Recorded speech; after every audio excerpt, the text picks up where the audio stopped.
بسم اللہ الرحمن الرحیم۔ ہم لوگوں نے مدنی قاعدہ جو ہے نا وہ مختصر طور پر شروع کیا ہوا تھا اور اس میں پہلے حصے کے اندر ہم لوگوں نے پہلے 7 اسباق پڑھے، دوسرے حصے میں ہم لوگوں نے 12واں جو سبق تھا اس کو تھوڑا سا ٹچ دیا۔ اب اپنا 12واں سبق کھول لیں اور نون ساکن اور تنوین کے قاعدے جو ہیں نا وہ اس کو دیکھ کے ہم لوگ اختصار کے ساتھ آگے چلتے جاتے ہیں تاکہ ریویژن کرتے وقت آپ لوگوں کو اس چیز سے آسانی ہو۔ سمجھ آ رہی بات میری؟ جی۔ آواز سب کو آ رہی کہ نہیں آ رہی؟ جی۔ ٹھیک ہو گیا۔ اچھا جی، 12واں سبق نکل آیا۔ نون ساکن اور تنوین کے کتنے قاعدے ہیں؟ 4۔ بنیادی طور پر 4 قاعدے ہیں، مگر یہاں پر 2 قاعدے لکھے ہوئے ہیں۔ 12ویں سبق کے اندر نون ساکن اور تنوین کے 2 قاعدے ہیں۔ نمبر 1 اظہار، نمبر 2 اخفا۔ سمپل سی بات ہے، نون ساکن یا تنوین کے بعد جب حروف ہلکی میں سے آ جائے کوئی تو اظہار ہوگا، حروف اخفا میں سے کوئی آ جائے تو اخفا ہو جائے گا۔ اسی طرح ہمیں حروف ہلکی اور حروف اخفا کو صرف یاد کر لینا ہے۔ یہاں پہ حروف اظہار، حروف ہلکی یا حروف اظہار ہم لوگوں نے لاسٹ ٹائم پڑھے تھے، کتنے ہیں؟ 6۔ کون کون سے؟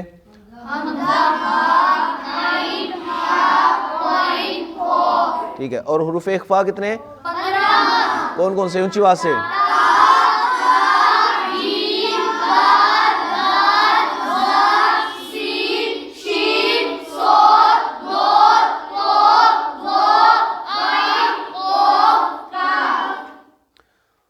صاد، طا، ظا، فا، قاف اور کاف۔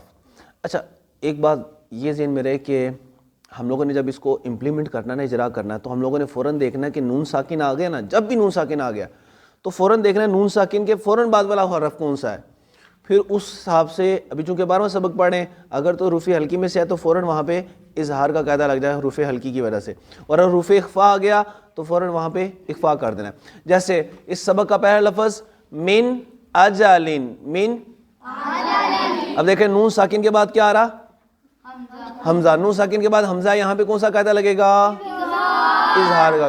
من اجالن پڑھا جائے گا، من اجالن نہیں پڑھیں گے۔ اسی طرح اخفا کی بہت ساری مثالیں ہیں، جیسے دوسرا لفظ کون سا ہے؟ دوسرا تیسرا حرف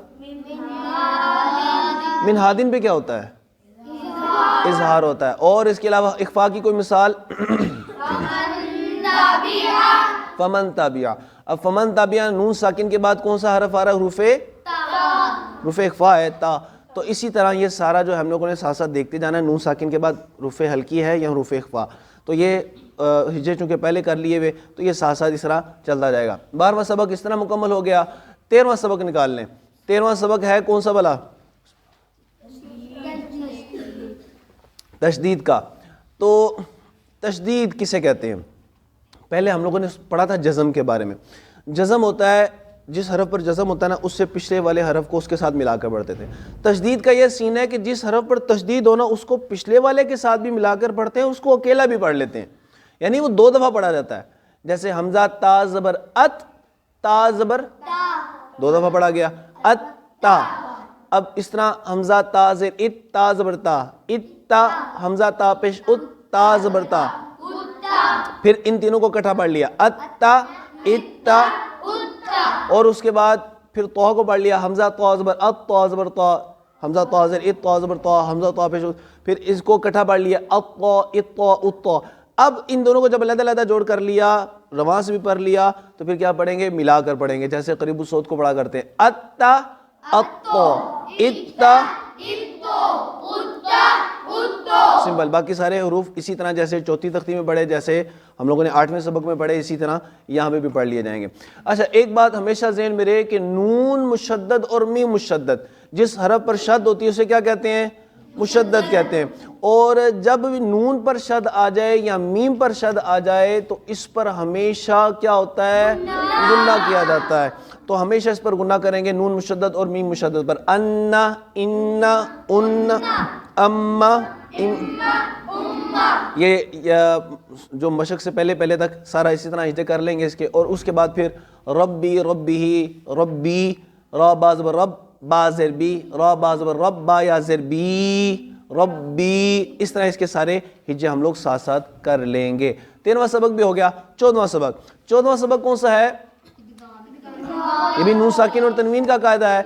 اور ہم لوگوں نے پہلے پڑھے تھے 4 قاعدے تھے، 2 پڑھ لیے اور 2 رہ گئے.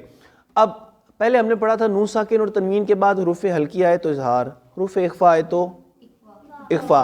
اب پڑھ لے حروف یرملون آ جائے تو ادغام، اور حرف با آ جائے تو اقلاب ہوگا. ادغام، ادغام ویسے کہتے ہیں مل جانا، داخل ہو جانا، وہ اس کی صفت اس کے اندر مل جاتی ہے. بہرحال یہ گہری بات ہے. ادغام حروف یرملون کتنے؟ 6. یا را میم لام واو نون. جب بھی حروف یرملون نون ساکن تنوین کے بعد آ جائیں گے تو کون سا قاعدہ ہوگا؟ ادغام کا قاعدہ. اور ادغام کے قاعدے کے اندر یہ بات ذہن میں رہے کہ ادغام ایک ایسا قاعدہ ہے کہ جس میں کبھی غنہ ہوتا بھی ہے اور کبھی غنہ نہیں بھی ہوتا. تو کب کب غنہ ہوتا ہے اور کب کب نہیں ہوتا، صرف یہ تھوڑی سی توجہ والی بات ہے کہ 4 حرف ایسے ہیں کہ جب ان میں سے کوئی حرف آ جائے گا تو پھر غنہ ہوگا، اور 2 حرف ایسے ہیں جن میں غنہ نہیں ہوگا. اور وہ کون سے ہیں جو جن میں غنہ نہیں ہوتا؟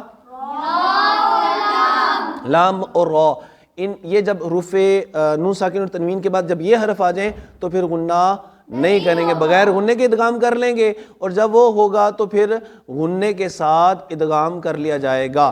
اور پھر اس کے بعد اس کے ہجے کیسے کریں گے؟ میم نون یا زبر میں،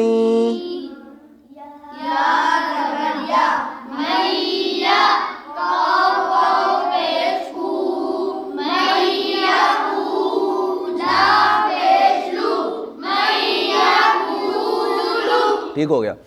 اب اظہار بھی ہو گیا، اخفا بھی ہو گیا، ادغام بھی ہو گیا. اقلاب، اقلاب کہتے ہیں بدلنا.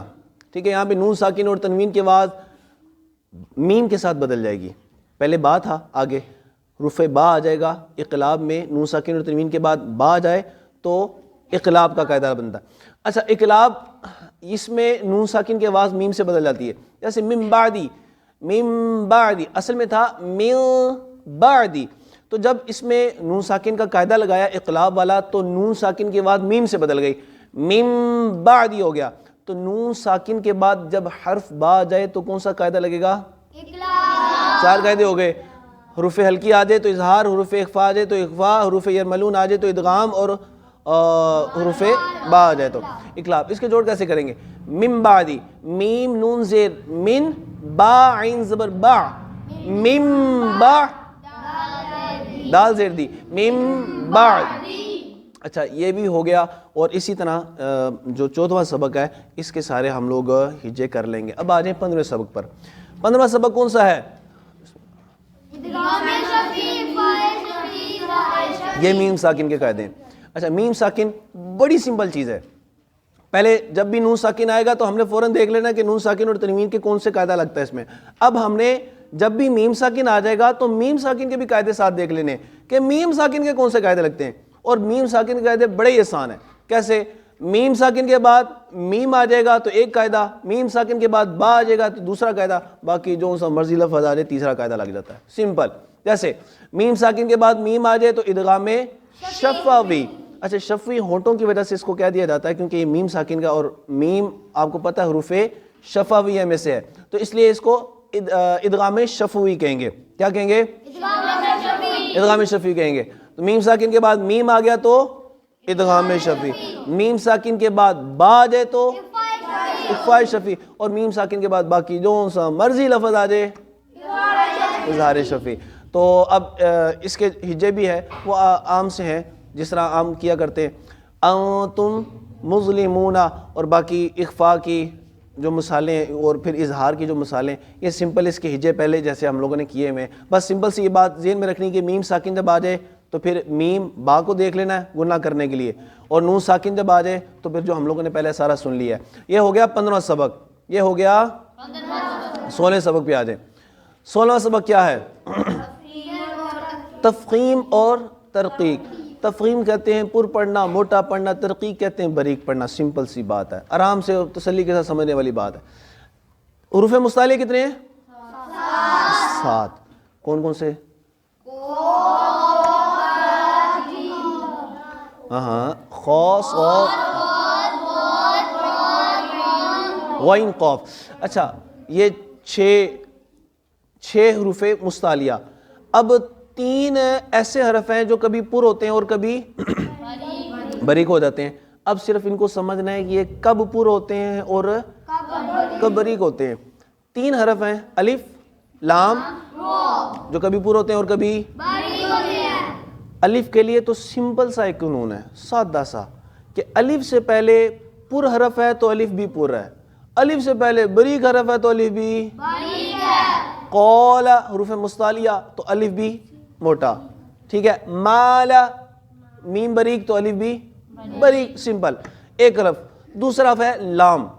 اچھا سارے لام باریک ہیں, سارے لام ما سوائے لفظ اللہ اسم جلالت کے لام کے, یعنی لفظ اللہ اسم جلالت اللہ, لفظ اللہ کے لام سے پہلے زبر اور پیش ہوگی تو یہ لام پر پڑھا جائے گا, ورنہ سارے لام باریک.